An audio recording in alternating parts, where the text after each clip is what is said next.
Big news in the water polo world. These guys are hanging around. Adam Krikorian and Dejan Udovicic have signed new 4-year contracts. We've got a great story from Wisconsin, college scores, and much more next on The Counterattack.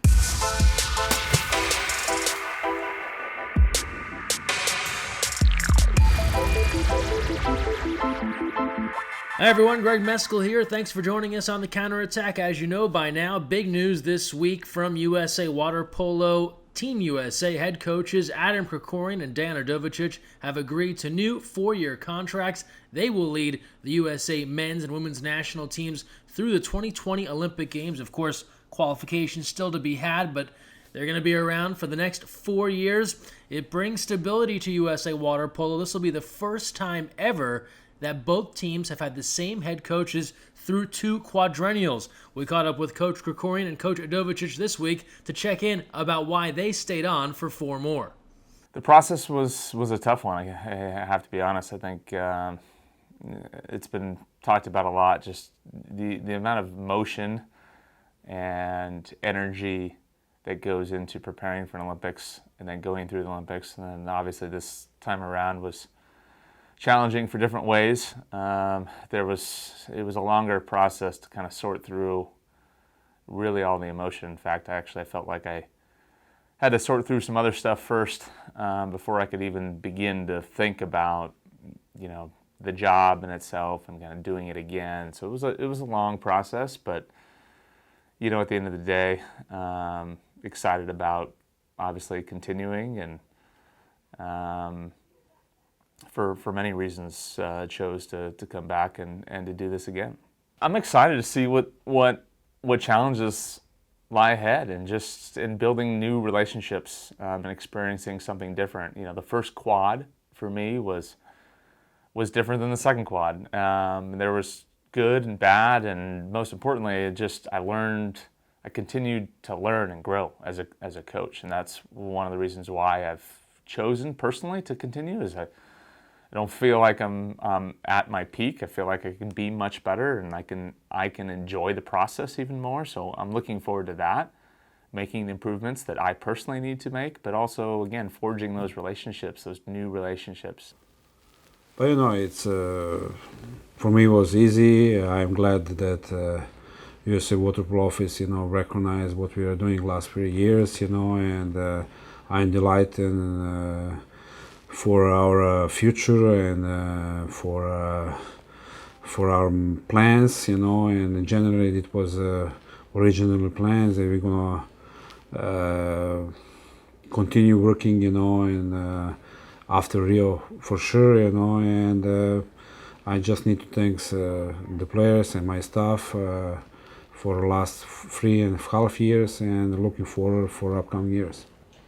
Oh, for sure, next 2 years for right now, it's a working process, again, to be better and better, and deciding year for us was our 19 and 20, because Pan American Games qualification and World Championship, and I think that we got the best potential group right now in the world, and they should stay together, there was 9 players from Rio, and we already prepared the newcomers from our pipeline, and I think that we can give the world water polo some new style of water polo, which will be much faster and much more excitement.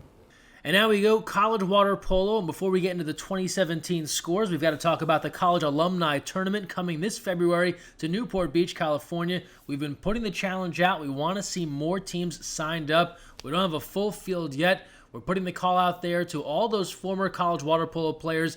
Get your squad back together. Get signed up. Full information at usawaterpolo.org.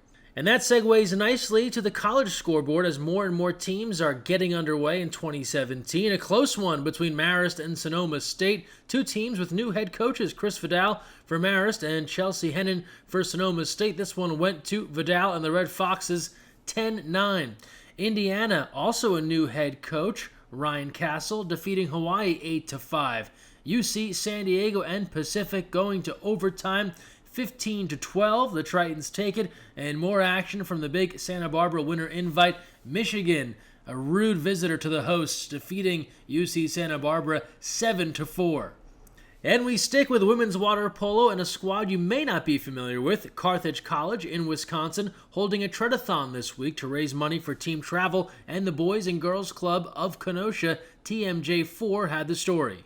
If you're watching us right now, we understand why you're watching us, because you spent probably the last couple hours watching some football you're not too happy and maybe about. being a little frustrated. Yeah. But Julia Fellow takes us to Kenosha, where the women's polo team at Carthage College is 8 hours into a tread-a-thon. The hope is for the entire women's polo team here at Carthage College to tread water for 12 hours. And they say that they're doing this to show girl power in this grueling sport.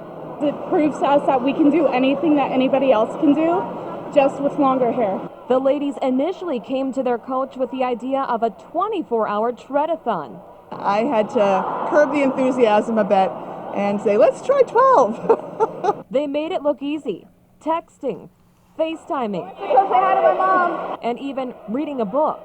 And probably homework, because we have class tomorrow. But they'll need to find a way to fill the time and their energy. My biggest worry is my hamstrings cramping up on me. I need to make sure every hour they're having a banana, they're having some fruit, they're drinking water, they're hydrating. We're a half hour in, how we feeling? This effort raises money for their team to travel this season, and a portion of their efforts today will go to the Boys and Girls Club of Kenosha. And the fact that we can donate to such a great organization that offers so much, I think is something that we're all really proud about. And well worth it, even through the Packers game. I don't think any of us thought the Packers would get this far, but here we are. In Kenosha, Julia Fellow, today's TMJ4. And for a lot of fans, that water looks good about now, It does look good and take a nice warm dip. And now back to men's water polo. Five-time Olympian Tony Azevedo honored in his hometown of Long Beach this past week. The Aquatic Capital of America Awards naming him Athlete of the Year. Adam Wright also recognized for his work as a coach at UCLA. Here's Azevedo on what the honor meant to him and telling some of the history of his time in Long Beach. I'm so blessed to be a part of this community because, you know, I was a water polo player that couldn't swim, and somehow this German guy made me like swimming 100 100s. And if any of you know the great Klaus Bard, you know, please. As well as his daughter Brianna, who passed away recently. This was a great family. And last but not least, new board members to USA Water Polo's board of directors. Two Olympians, Brenda Villa, Peter Vorals, and Walt Price, have been named to the USA Water Polo Board of Directors. More information on this trio at usawaterpolo.org. We thank them for their service. And now time for the social media send-off. It's the way we wrap up our show every week, sharing the best of water polo on the internet. Get involved, use the hashtag counterattack. We start things off first. Tropical heading down to Belize. We've told you about Kaylee Gilchrist going from water polo to surfing. How about KK Clark going from water polo to modeling, joining Athleta in Belize for this photo shoot? Looks like that was not a bad place to be in these winter months. And from there, we go to cold surroundings. Colorado Springs, home of the USA Water Polo Holiday Camp every December. You have to check out this story shared on the USAWP ODP Twitter account. One athlete's parents' view of what that camp meant to her daughter, worth reading. Adam Krikorian, back for 4 more years, but honored by the LA Sports Council, their first ever Olympic Achievement Honors. He'll be recognized this February in Los Angeles. Spartan Water Polo Club getting things done in Orlando. They want the shout-out. They got it, going 4-0. Nice job to the club from Michigan. Always great to see our community leaders get involved with water polo. Irvine Mayor Pro Tem Lynn Schott supporting Dare to Dream.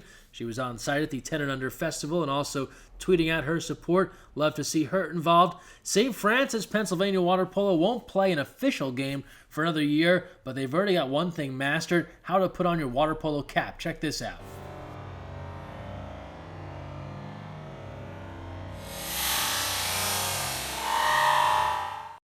And then, of course, the big news this week, Dejan Udovicic, Adam Krikorian re-signing with Team USA, athletes chiming in. Kaylee Gilchrist, a little dig at Coach here, asking about his hair. I'm not someone who can laugh at that one.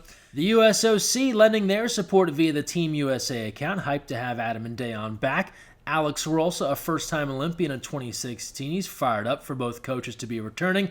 And Maggie Steffens, she hasn't had her birthday. Christmas hasn't come yet in 2017, but she already knows the best gift she is going to get this year. Thrilled to have her coach back with Team USA. And that is our social media send-off, the best of what we have found water polo-wise on the internet. Make sure you're involved next week. Use the hashtag counterattack, and we'll share the very best of your tweets, Instagrams, and Facebooks right here on the show. Thanks for joining us, and don't forget, when you're on the counterattack, look weak side.